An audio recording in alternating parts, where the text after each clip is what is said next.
let's unpack this. It is Friday, January 30th, 2026, and I want to start by transporting you to a very specific, very evocative location. I want you to picture the Red Fort in Delhi. An iconic setting. Yeah. Red sandstone, massive walls, you know, the heart of an empire. Exactly. But usually when we picture the Red Fort, we're instinctively looking backward. We're thinking in sepia tones. We hear the heavy thud of war elephants, the clatter of Or maybe cavalry. the call to prayer echoing off the walls in the 17th century. But today, in the scenario we're looking at, the air isn't vibrating with animal sounds. No, in this source material, the air is vibrating with this low magnetic hum. The sound of the future. Yeah. And standing right there in the courtyard is this futuristic vehicle. It's the made in India Mahindra XEV 9E, a sleek electric coupe SUV. And behind the wheel, Yeah, get this. It isn't some tech billionaire in a hoodie or a test driver. It is a man in royal robes from the 16th century. It's Jalal-ud-Din Muhammad Akbar, Akbar the Great.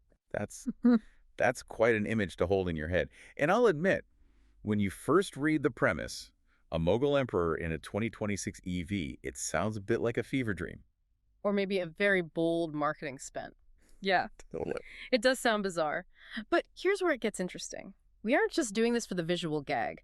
When you dig into the stack of research we have today, which, includes historical biographies, analyses of Mughal administration, and then this creative what-if scenario, you realize this isn't just a random mashup. No, it's actually a perfect pedagogical tool. It really is. So that's our mission today. We're looking at this unique intersection of history and modern technology, and we're going to explore the life of Akbar, his administrative genius, his obsession with tech, by placing him in the driver's seat of this car. And we're going to be sympathetic, respectful, and treat this timeline collision seriously. Okay, so let's jump into the scenario. We are in 2026. Akbar is at the wheel. Describe the ride for us. Well, according to the scenario, the car is finished in imperial gold. Of course it is, which feels very on brand for an emperor.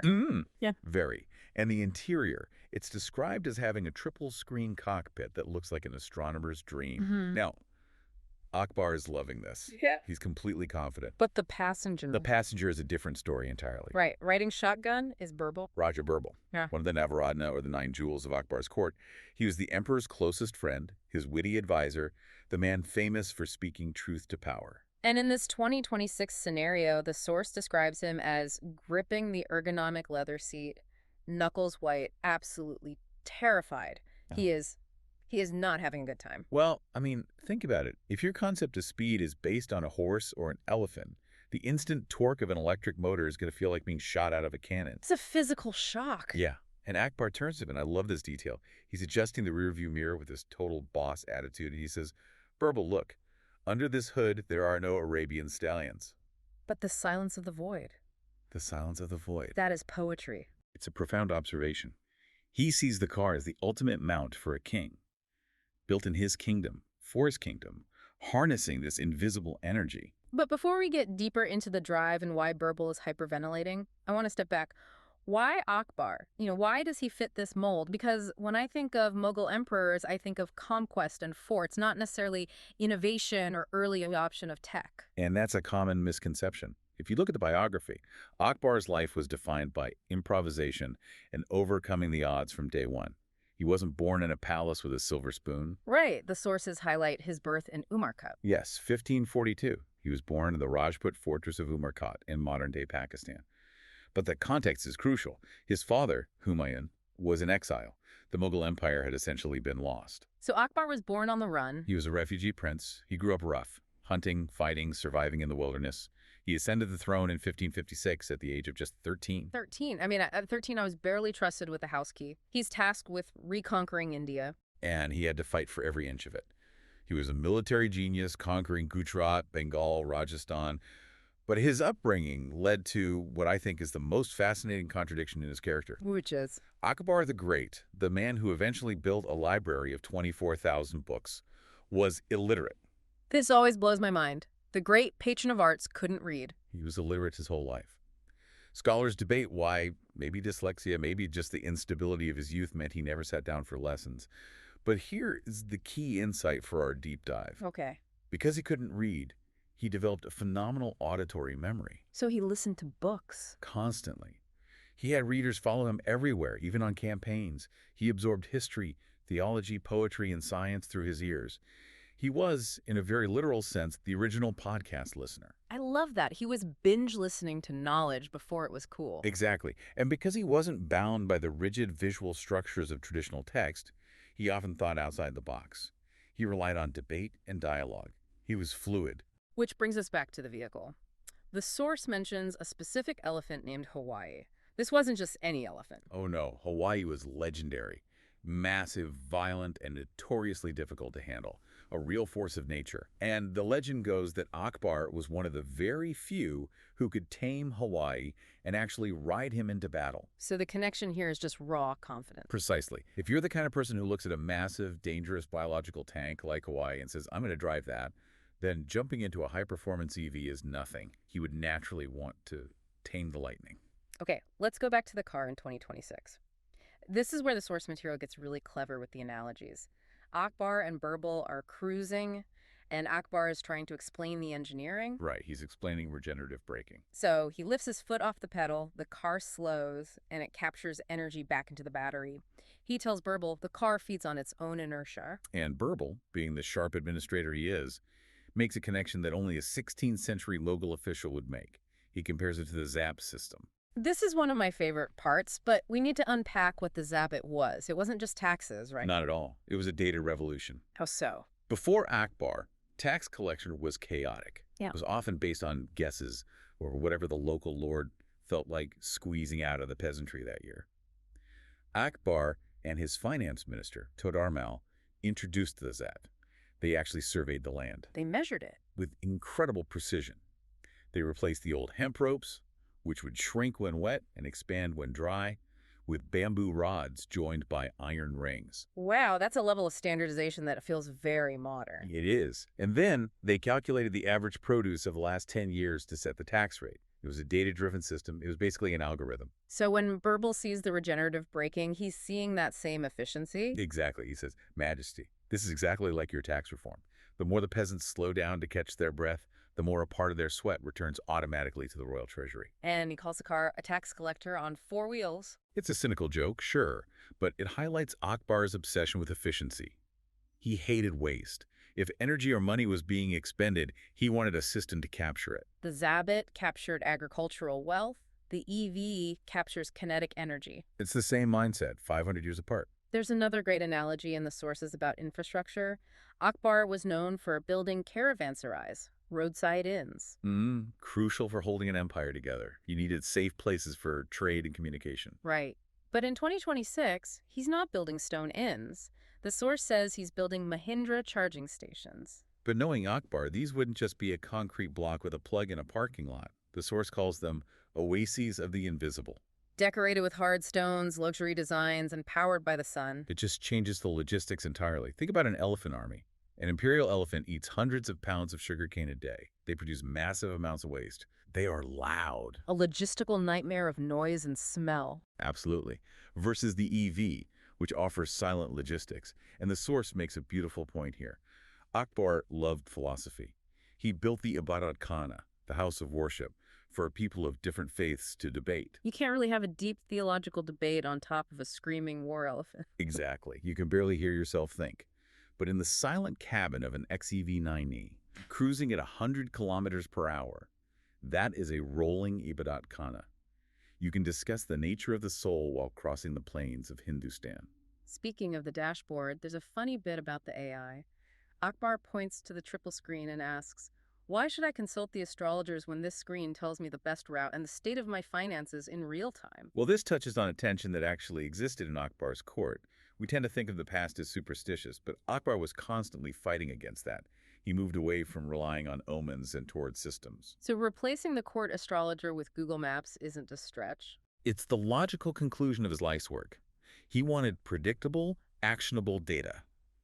If an AI can give him a 95% probability of rain, he's definitely firing the guy who reads sheep entrails. But Birbal, poor Birbal is still the skeptic in the passenger seat. And I think he represents something important here. He's not just comic relief. No, he represents pragmatic caution. Yeah.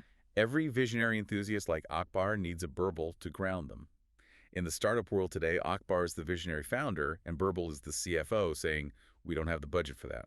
Birbal has range anxiety. He absolutely does. He tells the emperor, "Majesty, your new carriages are divine, but even the most technological empire needs a power outlet. And the quote here is just gold. He says, if the battery dies in the middle of Rajasthan. The energy from nothing becomes a meditative walk under the scorching sun." It's such a vivid image. The Emperor of India, the King of Kings, stranded on the highway, walking because he forgot to charge. And it perfectly captures their historical relationship.